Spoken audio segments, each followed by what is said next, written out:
한국 정부가 해외 백신 접종자에 대한 격리 면제 지침을 밝혔지만 혼란은 가중되고 있습니다. 면제 대상에 대한 형평성 논란에 구체적인 내용도 발표되지 않으면서 한인들은 불만을 터뜨리고 있습니다. 조지아주에서 한인이 운영하는 슈퍼마켓에서 총격 사건이 발생해 1명이 숨지고 3명이 다쳤습니다. 직원이 손님에게 마스크 착용을 요구한 것이 원인이었습니다. 오늘부터 캘리포니아주의 경제활동이 전면 재개됐습니다. 팬데믹으로 봉쇄령이 내려진 지 470여일 만입니다. 캘리포니아주 백신 복권의 마지막 추첨도 실시됐습니다. 뉴욕주도 오늘부터 코로나19 규제를 모두 해제한다고 밝혔습니다. 오늘 밤 팬데믹 극복을 위해 노력한 주민들을 위한 불꽃놀이도 열렸습니다. 라이언이 모든 카카오 프렌즈와 함께옵니다. 그리고 한미 카카오 프렌즈 데뷔카드가 탄생했습니다. 한미 카카오 프렌즈 체킹 계좌를 열면 1% 캐시백과 카카오 프렌즈 캐릭터 상품도 드립니다. 지금 한미닷컴에서 확인하세요. 여러분 안녕하십니까? 6월 15일 첫 소식입니다. 한국 정부가 오는 7월부터 해외 백신 접종자에 대한 자가격리 면제 지침을 밝힌 가운데 이에 대한 혼란이 가중되고 있습니다. 자가격리 면제 대상과 관련한 형평성 논란과 함께 시행 날짜는 나온 상태에서 정작 세부적인 지침은 나오지 않아 한인들의 불만의 목소리가 높습니다. 여준호 기자의 보도입니다. 해외 백신 접종자들을 대상으로 한 한국 정부의 자가격리 면제 지침. 백신 접종자들은 오는 7월 1일부터 한국 정부에서 제공하는 격리 면제서를 받게 되면 한국 입국 시 14일간의 자가 격리를 피할 수 있게 됩니다. 오랫동안 가족들을 보지 못한 한인들에겐 희소식이 될 수 있지만 정작 이 같은 지침은 시행 전부터 논란에 휩싸이고 있습니다. 격리 면제 대상을 직계가족 방문으로만 제한했기 때문입니다. 한국에 부모와 자녀를 둔 백신 접종자들은 격리 면제가 가능해도 자매나 형제를 둔 백신 접종자들은 면제 대상에서 제외되는 겁니다. 이 때문에 한인들 사이에선 형평성 논란까지 불거지고 있습니다. 미국 정부에서 만드는 약 가지고 세계가 다 쓰고 있는데 그 약을 2번이나 맞고 한국을 갔는데 누구는 만나고 누구는 만나지 마라. 이건 좀 안 된다 이 얘기예요. 2차 맞았으면 이제 이거 벗을 판이거든요. 여기서 특별한 경우 빼놓고는. 그런데 그거를 인정하려면은 모든 사람이 다 같이 인정돼야 되겠죠. 이게 앞뒤가 안 맞는 말인 게 예방주사를 접종한 사람은 덜 위험하다고 해서 풀어주는데 부모하고 자식 기간에는 안 위험하고 다른 사람한테는 이게 말이 안 되는 거 아니냐. 이거를 풀어주려면 다 풀어줘야지. 도무지 불합리해요. 도무지. 더군다나 자가격리 면제 지침이 발표된 상태에서 정확한 신청 양식이나 신청 방법, 예외 사항 등 세부적인 내용은 전혀 발표되지 않아 한인들의 문의는 더욱 급증하고 있습니다. 정작 면제 지침이 시행된 이후에 더 큰 혼란이 올 것이란 우려도 나옵니다. 시민권자들 같은 경우에 미국에 떠나신 지 오래된 분들이 있어요. 한국에서 떠나신 지. 네. 그런 분들은 이제 한국에 이제 가족관계 증명을 어떻게 증명해야 되는지 그런 여러 가지 숙제들이 남아 있어요. 아직까지는. 그 한국에서도 그렇고 여기서도 그렇고 막 양측에서 서로 대란이 일어날 것 같아요. 한국의 출입국 관리소에선 들어갔는데 또 거기서 안 된다고 그럴 거고 또 막 그럴 불을 보듯 뻔한 일들이 아마 예상되고 있어요. 논란이 커지면서 일부 한인 단체들은 한국 정부를 대상으로 격리 면제 대상을 더 확대해달라는 내용의 성명서까지 발표했습니다. 미국 CDC에서도 나름대로 그 인정해주는 나름대로 백신의 효과를 얘기를 하고 있는데 거기에서 그 가족의 관계로서 그것을 제한한다 하는 것은 그 백신하고의 그 효력과는 좀 무관한 게 아닌가 해서 그런 의미에서 발견했고 또 이에 대해 LA 총영사관 등 공관들은 특별한 언급 없이 한국 정부의 지침을 기다리고 있다는 입장만 고수하고 있어 1년이 넘게 한국 방문을 손꼽아 기다려온 한인들의 답답함은 더해가고 있습니다. MBC 뉴스 여준호입니다.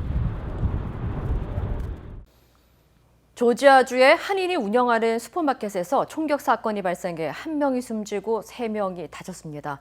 여직원이 남성에게 마스크를 제대로 써달라고 하자 남성은 밖에서 총기를 들고 와 여직원에게 총격을 가했고 이 여성은 끝내 숨졌습니다. 홍지은 기자의 보도입니다. Someone hollered, "They're shooting," and I hit the floor. 어제 오후 1시쯤 한인이 운영하는 디켓 카운티 소재 슈퍼마켓에서 총격 사건이 발생했습니다. 마켓에서 요구하고 있는 마스크 착용 규정 때문이었습니다. 우리 스토어는 마스크를 리콰이어 한다. 그리고 요구를 했더니 그 손님이 이제 화가 났죠. 나가가지고 총을 들고 와서 이제 사고를 낸 거죠. 캐셔가 여기 머리를 맞았어요. 그 광경을 목격하고 있던 그 경비원, 그 사람하고 이제 용의자하고 총격전이 벌어졌죠. 총상을 입은 용의자가 마켓 정문을 나오는 순간 출동한 경찰들에 의해 체포됐습니다. 총상을 입은 여직원은 41세 라키타 윌리스로 밝혀졌으며 인근 병원으로 후송됐지만 결국 숨졌습니다. 이번 총격으로 보안 요원은 팔에 총상을 입었고 또 다른 계산원은 총알에 스쳐 치료를 받고 있습니다. 용의자 역시 두 다리에 총을 맞았지만 생명에는 지장이 없는 상태입니다. 전국적으로 코로나 규제가 해제되고 있는 가운데 마스크 착용을 둘러싼 논쟁은 계속되고 있습니다. And we understand that with the wearing of the mask and not wearing the mask, people have their own opinion about it, but it is very sensitive at this time. 희생자 윌리스는 마켓에서 10년 넘게 일한 착하고 성실한 직원으로 알려져 안타까움을 더하고 있습니다. 디켓 카운티 경찰에 따르면 용의자는 30세 빅터리 터커로 확인됐으며 살인과 가중폭행 등의 혐의를 받고 있습니다. MBC 뉴스 홍지은입니다. 코로나19 확산에 대응해 전국에서 가장 먼저 자택 대피령을 시행했던 캘리포니아주가 오늘 경제활동을 전면 재개했습니다. 470여일 만에 찾아온 일상 복귀인 만큼 적응하는 데 다소 시간이 걸릴 것으로 보이지만 팬데믹 극복을 위한 새로운 이정표가 세워졌습니다. 김재은 기자의 보도입니다. Today has been a long time coming. We've been waiting for this day for so long. 코로나19로 봉쇄령이 내려진 지 470여일 만에 캘리포니아주가 다시 정상화됐습니다. 백신 접종 속도와 신규 감염자 수가 수개월째 안정적으로 유지되면서 예고대로 전면 경제 재개방에 돌입한 겁니다. We're going to come back, roaring back. California is open again. California has turned the page. Let us all celebrate this remarkable milestone. 따라서 소매업소의 수용인원 제한과 거리두기 지침 등 코로나 관련 규제가 대부분 폐지됐습니다. 디즈니랜드는 타주 손님을 받기 시작하면서 정상 운영을 재개했고 팬데믹 동안 대규모 검사소와 백신 접종소로 운영됐던 다저 스타디움은 20여 개월 만에 처음으로 관중 입장을 100%로 확대했습니다. I'm so happy and I'm looking around the people's smiles and it's like it feels good. It feels free. 한때 코로나 진원지라는 오명을 썼던 캘리포니아주. 팬데믹으로 전국에서 가장 먼저 자택 대피령을 내린 곳이기도 합니다. 하지만 그동안 적극적인 확산 봉쇄와 방역 노력으로 이젠 전국에서 세 번째로 가장 낮은 감염률을 보이고 있습니다. 현재까지 주내에선 무려 4천만 회분의 백신 접종이 이루어진 상태입니다.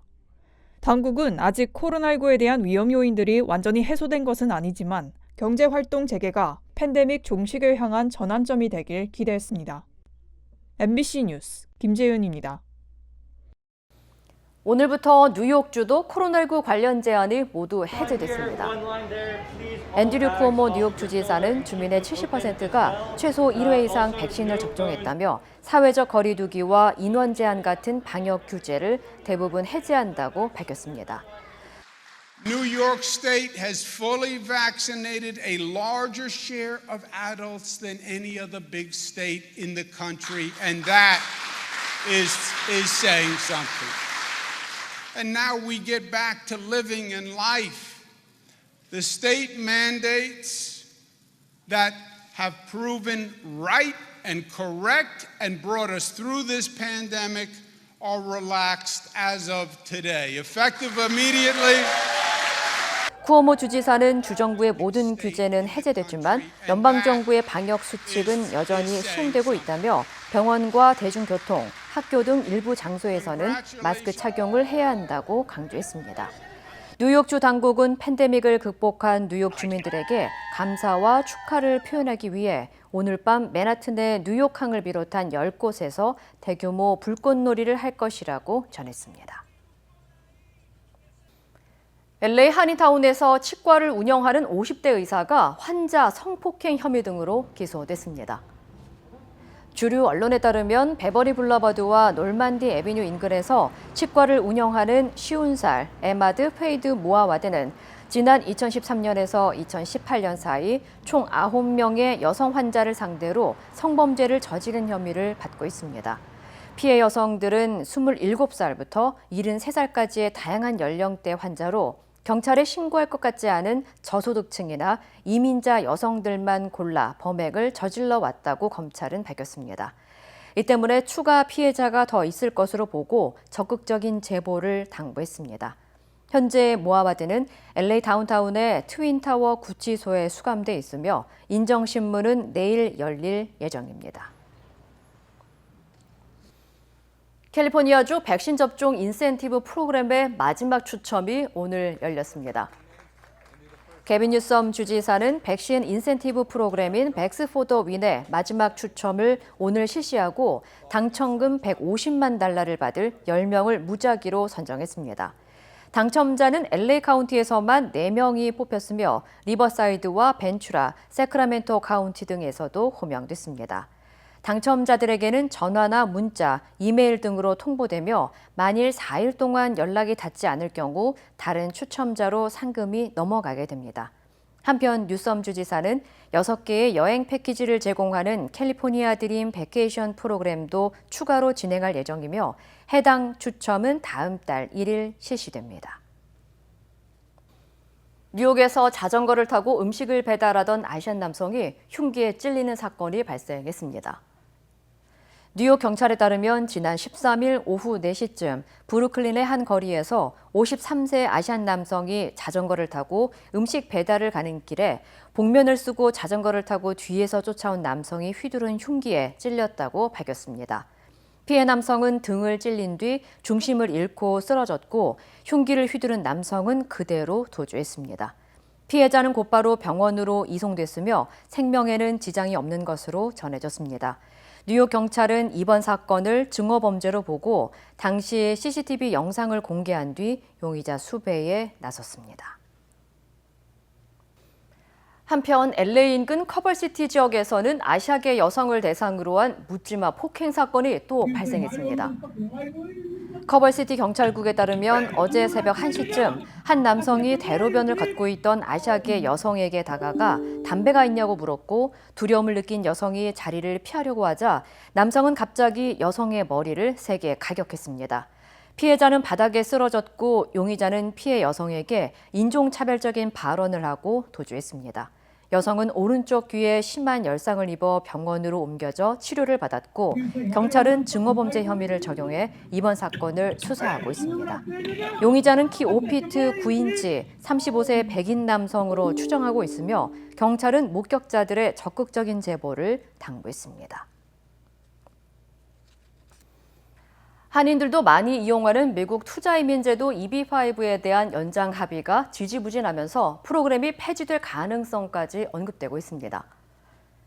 월스트리트저널은 최소 $90만 투자하는 외국인에게 영주권을 주는 EB-5 프로그램의 핵심 조항이 이달 말 만료되지만 연방의회가 이를 연장하기 위한 타협점을 찾지 못하고 있다고 밝혔습니다. 연방의회에서 EB-5의 연장이 지연되는 이유는 EB-5가 사기 사건에 악용될 수 있고 투자금이 주로 지역 개발 사업에 사용되는 문제로 의원들 사이에서 첨예하게 대립하고 있기 때문입니다. 특히 과거 이 제도를 가장 많이 이용한 이민자들이 중국 투자자들이었기 때문에 최근 높아지는 반중 정서가 반영됐을 것이라는 분석도 나오고 있습니다. 이와 관련해 연방의회는 오는 17일 부동산 개발 회사 등 관련 업계 대표들을 만나 합의 가능한 타협안을 모색할 예정으로 알려졌습니다. 5월 미국의 소비자 물가가 전년 대비 5% 올라 13년 만에 최고치를 기록한 데 이어 생산자 물가도 1년 전과 비교해 6.6% 올라 인플레이션 우려가 커지고 있습니다. 미국 정부와 금융당국은 일시적 현상이라고 거듭 강조하지만 인플레이션 억제를 위해 금리를 올릴 경우 한국 금융시장에도 그 충격이 바로 전달됩니다. 워싱턴에서 박성호 특파원입니다. 미국의 5월 생산자 물가 지수가 작년 같은 달에 비해 6.6%나 급등했습니다. 미국 노동부가 관련 통계를 발표하기 시작한 2010년 이후 가장 큰 폭의 증가입니다. 자주 변하는 음식과 에너지를 뺀 근원 생산자 물가지수만 따져도 전년 대비 5.3% 올라 2014년 이후 가장 많이 뛰었습니다. 5월 소비자 물가지수도 전년 대비 5% 올라 13년 만에 가장 큰 오름폭을 보인 바 있습니다. 도매와 소매 단계의 물가지수가 모두 급등한 겁니다. 최근 미국에선 바이든 행정부의 대규모 경기 부양책으로 돈이 많이 풀리면서 인플레이션 확대 우려가 커졌는데 더욱 그러게 생겼습니다. 미국 정부는 코로나로 바닥을 쳤던 경기가 되살아나면서 생기는 일시적 현상이라고 선을 긋고 있습니다. I believe through the rest of the year to see higher inflation rates, maybe around 3%. But I personally believe that this represents transitory factors. 하지만 시장의 우려를 가라앉히진 못하고 있습니다. 미국의 최대 은행인 JP모건 체이스의 최고 경영자 제이미 다이먼은 최근 인플레이션이 오래 갈 가능성에 대비해 현금을 많이 쌓아놓고 있다고 밝혔습니다. 연방준비제도는 부인하고 있지만 결국엔 금리를 올려서 시장의 자금을 빨아들일 것이란 전망이 꾸준히 제기되고 있습니다. 마침 오늘과 내일 열리는 연방준비제도의 연방공개시장위원회에 세계 이목이 집중돼 있습니다. 관심의 초점은 두 가지입니다. 인플레이션에 대해 어떤 수위로 언급할지, 금리 인상의 전 단계로 여겨지는 자산 매입 축소, 즉 테이퍼링에 관한 언급이 나오느냐입니다. 워싱턴에서 MBC 뉴스 박성호입니다. 사우스웨스트 항공의 기술적인 문제로 500편의 운항이 취소됐습니다. 사우스웨스트 항공은 기상 데이터 공급업체의 기술적인 문제로 수백여 편의 운항이 지연된 지 하루 만에 통신 연결에 문제가 발생하면서 항공 500여 편이 취소됐다고 밝혔습니다. 이번 사태로 1290편 이상의 항공편이 지연되는 등 오늘 예정된 항공 일정의 3분의 1 이상이 타격을 받은 것으로 나타났습니다. 연방항공청은 시스템 문제를 해결하는 동안 항공사의 요청에 따라 미 전역에서 운항 중지 명령을 내렸습니다.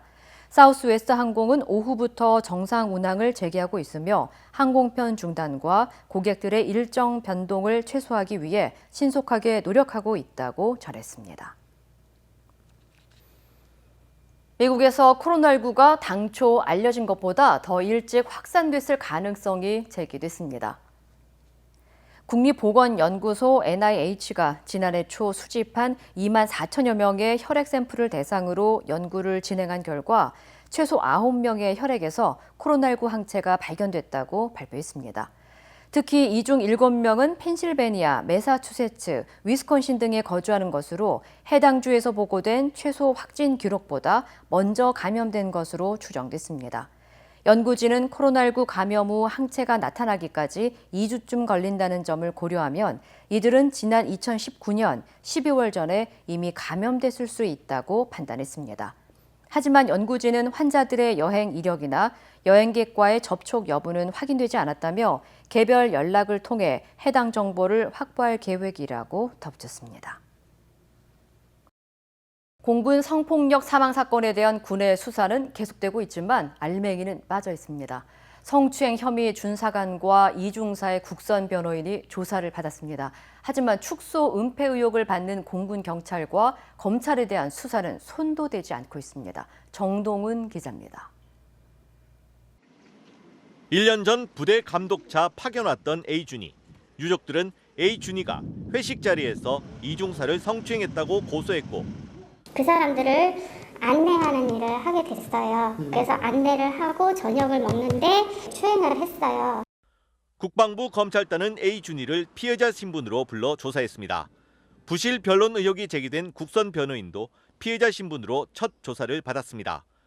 이 법무관은 사건을 맡은 뒤 이중사가 숨진 5월 22일까지 75일간 단 한 차례도 대면 면담을 하지 않아 직무유기 혐의를 받고 있습니다.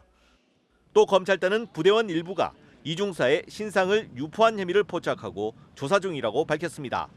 하지만 사건을 축소 은폐했다는 의혹이 제기된 공군 군사경찰에 대한 수사는 지지부진합니다. 군사경찰은 성추행 사건 접수 다음 날 이례적으로 전문 수사관까지 불러 피해자 조사를 진행했습니다. 그러나 이후 아무런 조치도 취하지 않았습니다. 무려 12일 동안 가해자인 장중사를 분리 조치도 하지 않았고 조사도 안 했습니다.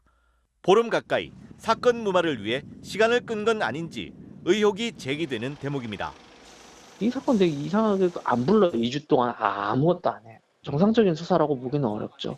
2주나 가해자를 가만히 두는 경우가 어딨어요. 그동안에 증거인멸하고 하면 어쩌려고. 제 식구 봐주기 수사 논란이 일자 국방부는 공군 지휘부 등 100여 명에 대해 감찰 조사를 진행 중이며 결과에 따라 검찰 수사로 전환할 수도 있다고 밝혔습니다. MBC 뉴스 정동훈입니다. 광주 건물 붕괴 참사는 건물을 위부터 해체하지 않고 한꺼번에 무너뜨리려 하다 발생한 것으로 추정되고 있는데요. 그런데 이런 일이 전국에서 끊임없이 일어나고 있습니다. 주택가 바로 옆에서 5층 건물을 한꺼번에 무너뜨린 아찔한 현장이 확인됐습니다. 이지연 기자입니다. 지난 4월 30일 충북 충주의 한 공사장입니다. 5층 높이의 공동주택을 굴삭기 한 대가 해체하고 있습니다.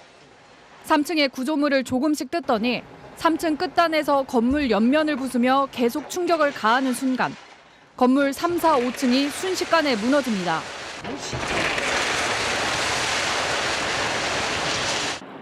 곧바로 짙은 먼지가 피어오릅니다. 건물이 무너지는 충격에 공사장 바로 옆에 살고 있던 주민들은 기겁을 하며 뛰어나왔습니다. 헷갈리는 데 있어요. 거기 들어갔다 해서 기절하고 화닥닥 나오니까. 철거 현장 바로 옆에는 이렇게 민가가 붙어 있지만 사전 안내나 대피 방송도 없었습니다. 철거업체는 원래 잔재물을 쌓아 위층부터 제거하겠다며 허가를 받았습니다. 하지만 감리자가 퇴근하자 해체 방법을 바꿔 한 번에 무너뜨린 겁니다. 혜택이 있어서 진행하는지 여부를 확인하면 되거든요. 감리가 퇴근한 상태에서 이거 넘어뜨린 거예요. 철거업체들이 이렇게 철거하는 이유는 바로 돈 때문입니다. 한 층 한 층 철거하면 공사기간도 2주 가까이 걸리고 매일 수십만 원에 달하는 인건비와 중장비 대여료가 들지만 한 번에 무너뜨리면 하루 이틀이면 끝납니다. 5층, 4층, 그다음에 또 3층까지 성토해놓고 잔점을 치우고 그러면 한 10며칠은 걸린다고. 그런데 한 번에 넘기면 이틀이면 충분하죠. 이렇게 철거 방법을 바꾸더라도 철거 업체가 구청에 알릴 의무가 없고 감리자의 눈만 피하면 된다는 점을 노린 겁니다. 대형 사고가 발생할 수 있는 철거였지만 이 업체가 받은 과태료는 300만 원에 불과했습니다. MBC 뉴스 이지연입니다. 철거 건물 붕괴 참사가 일어난 광주 학동 재개발 사업에 관여했다는 의심을 받은 조직폭력배 출신 인사가 해외로 도피한 것으로 확인됐습니다. 의혹이 제기된 인물은 문홍식 전 5.18 구속 부상자회 회장인데 이미 사흘 전 미국으로 달아났습니다. 우종훈 기자의 보도입니다.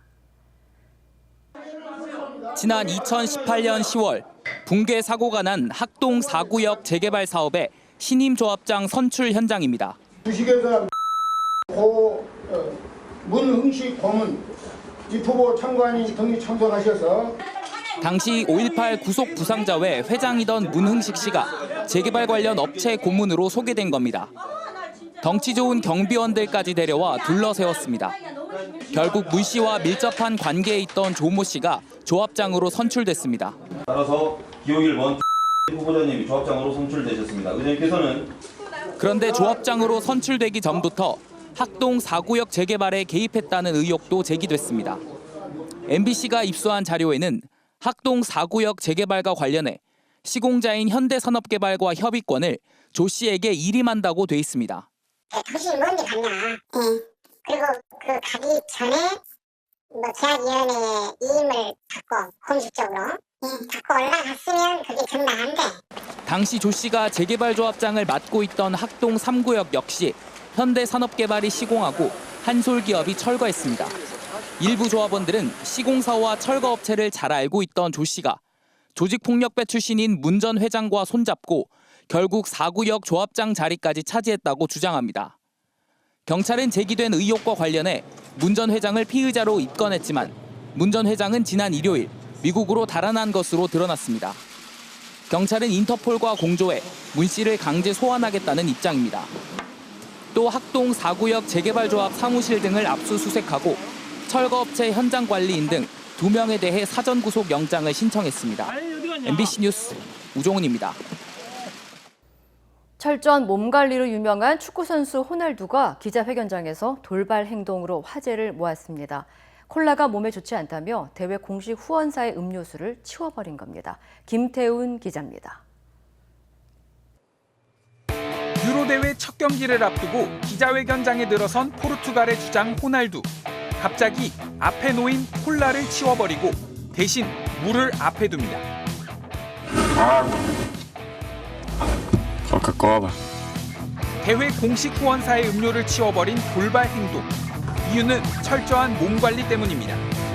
37살의 나이에도 최고의 몸 상태 유지를 위해 호날두는 엄격한 식단 조절은 물론 탄산음료도 전혀 마시지 않습니다. 축구 선수를 꿈꾸는 아들과도 다툴 정도입니다.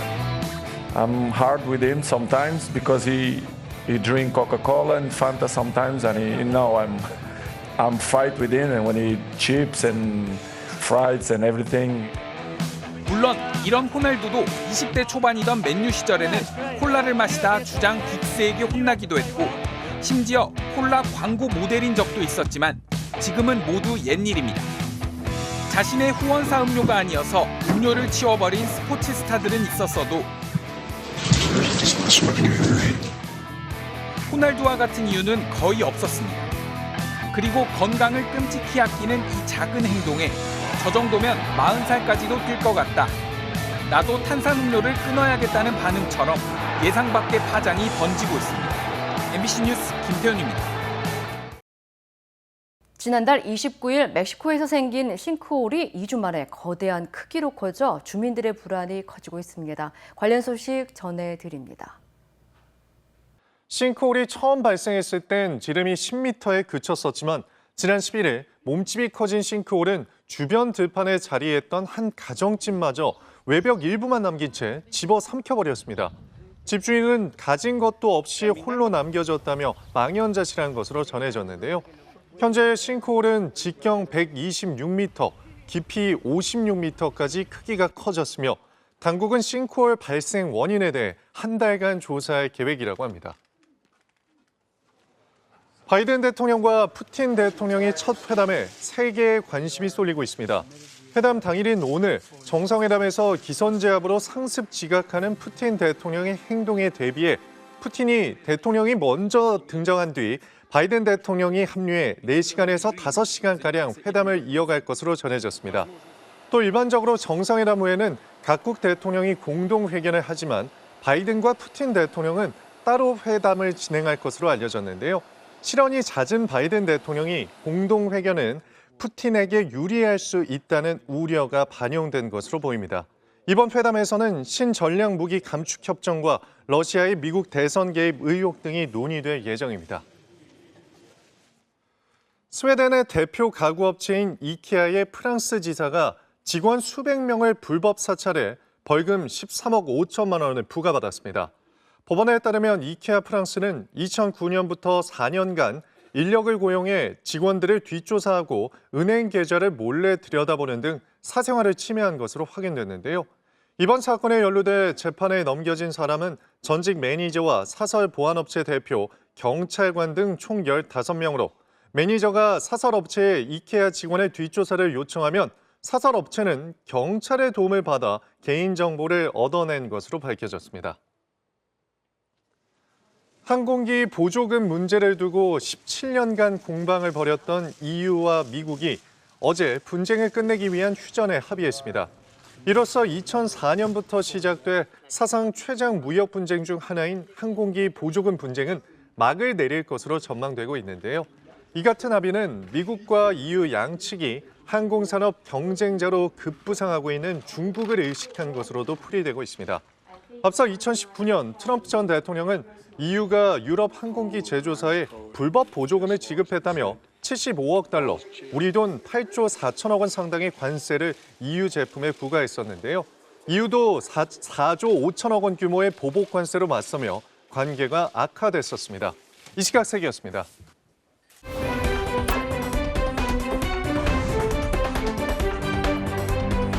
인터넷과 SNS에서 화제가 된 이슈를 전해드리는 투데이 이슈톡 시간입니다. 도로 위 차량 적재물 사고가 끊임없이 이어지고 있습니다. 첫 번째 키워드입니다. 달리는 화물차에서 철제빔이 와르릅니다. 철제빔을 가득 채운 화물차가 좌회전을 합니다. 몇 번 덜컹거리더니 무게중심을 잃고 철제빔이 와르르 쏟아지는데요. 어제 한 온라인 커뮤니티에 올라온 아찔한 영상입니다. 당시 화물차를 뒤따르던 운전자는 2차선에서 1차선으로 차선 변경을 해서 철제빔을 피할 수 있었다는데요. 이를 본 누리꾼들은 끔찍한 사고로까지 이어질 수 있었다며 화물차 운전자를 처벌해야 한다고 목소리를 높이고 있습니다. 현행법에 따르면 운송사업자는 적재된 화물이 떨어지지 않도록 이탈을 방지하는 폐쇄형 적재함을 설치하거나 덮개 포장 및 고정장치 등을 조치하고 운행하도록 명시하고 있습니다. 최근 군부대의 부실급식 논란이 일고 있는 가운데 해병대에서도 부실급식 제보가 나왔습니다. 두 번째 키워드입니다. 돼지고기 없는 김치찌개. 병사들의 부실급식 사태를 촉발한 한 페이스북의 계정에 14일 해병대 제1사단의 격리시설 석식이라며 올라온 사진입니다. 흰 쌀밥의 양은 많고요. 깍두기 2조각에 건더기가 없는 찌개가 보이죠. 사진을 올린 장병은 치킨 샐러드는 닭가슴살 1조각을 집으니 블랙홀이 생겼다며 돈육 없는 돈육 김치찌개라는 메뉴 설명을 달았습니다. 이어 평소에도 좀 부실한 편이고 다들 라면을 많이 먹는다고 주장했는데요. 논란이 일자 해병대 1사단은 공지문을 통해 격리시설별 석식 배식 결과를 확인한 결과 일부 부대에서 도시락을 담는 과정에서 정성이 부족했음이 확인됐다고 사과했습니다. 그러면서 앞으로 감독을 철저하게 해서 부족함이 없는지 더욱 세심하게 살피겠다고 덧붙였는데요. 누리꾼들은 정성 부족이 맞나라는 댓글을 달아 이런 일이 반복되는 데 대해 안타까움을 드러냈습니다. 지난 8일 계약 기간이 끝난 세입자가 고양이 배설물을 널브러뜨리고 이사를 가서 논란이 됐었는데요. 세 번째 키워드입니다. 고양이 14마리 유기, 신고자의 반전입니다. 최근 부산의 한 아파트에서 세입자가 고양이 14마리를 버리고 이사를 했다는 집주인의 신고가 접수됐는데요. 경찰 조사 결과 반전이 있었습니다. 고양이 유기를 신고한 집주인이 바로 고양이의 주인이었던 겁니다. 키울 능력이 안 돼 입양 절차 등을 알아보다가 이렇게 거짓 신고를 했다는 건데요. 이에 경찰은 유기 혐의는 인정되지 않는다고 판단해 경범죄처벌법 위반으로 단순 과태료로 처분할 예정입니다. 동물보호단체는 다른 반응인데요. 거짓 신고한 것 자체가 유기를 목적으로 한 것인데 어떻게 유기로 처벌하지 않을 수 있느냐는 겁니다. 현행법에 따르면 동물 유기 행위는 300만 원 이하의 벌금형에 처하지만 거짓 신고는 60만 원 이하 과태료 대상입니다. G7 정상회담 참석차 영국을 방문한 조 바이든 미국 대통령이 의전 결례 논란에 휩싸였습니다. 네 번째 키워드입니다. 여왕 만난 바이든, 선글라스 논란입니다. 지난 13일 조 바이든 미국 대통령이 영국 윈저성에서 엘리자베스 2세 여왕, 영국 여왕을 만나는 모습인데요. 평범해 보이는 이 장면을 두고 영국에서 논쟁이 한창입니다. 바이든 대통령이 즐겨 쓰는 파일럿 선글라스 때문인데요. 여왕을 만날 때 선글라스를 벗지 않아 왕실 예법을 어겼다는 겁니다. 이를 두고 SNS에서는 방문국의 의례를 따르는 게 존경의 표현이라며 바이든 대통령의 무례함을 꼬집는가 하면 햇살을 피하기 위한 것일 뿐 여왕도 불편한 기색을 내비치지 않았다며 과잉 반응이란 지적도 나왔는데요. 미국 정상들이 엘리자베스 2세 여왕을 접견하면서 결례 논란을 일으킨 건 이번이 처음이 아닙니다. 도널드 트럼프 대통령은 고령의 여왕을 땡볕에 10분 넘게 기다리게 했고요. 의장대 사열을 받을 때 여왕의 길을 막아서 부설에 올랐죠. 미셀 오바마 여사는 2009년 여왕의 어깨에 손을 얹고 한쪽 팔로 껴안아 엿법을 어겼다는 지적을 받았습니다.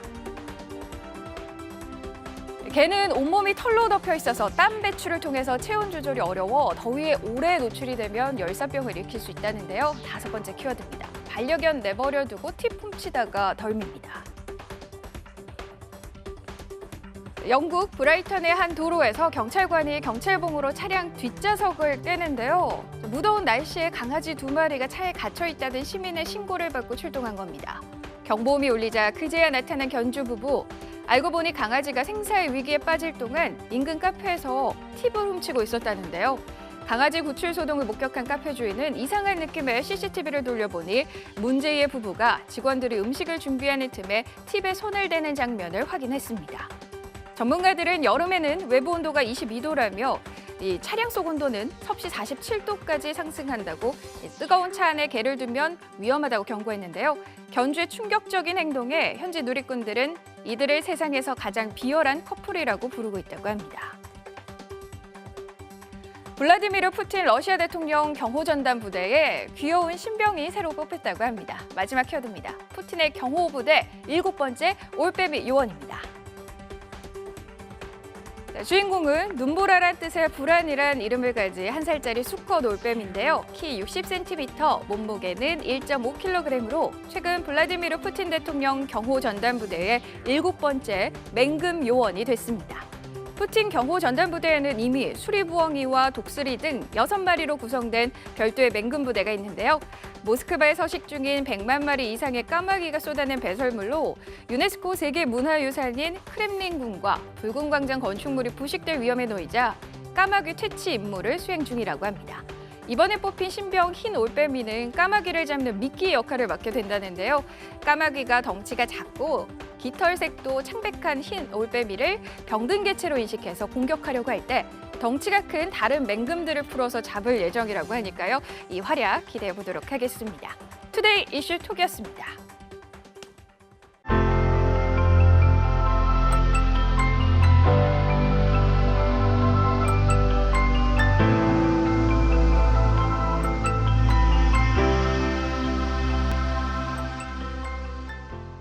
라이언이 모든 카카오 프렌즈와 함께합니다. 그리고 한미 카카오 프렌즈 데뷔카드가 탄생했습니다. 한미 카카오 프렌즈 체킹 계좌를 열면 1% 캐시백과 카카오 프렌즈 캐릭터 상품도 드립니다. 지금 한미닷컴에서 확인하세요.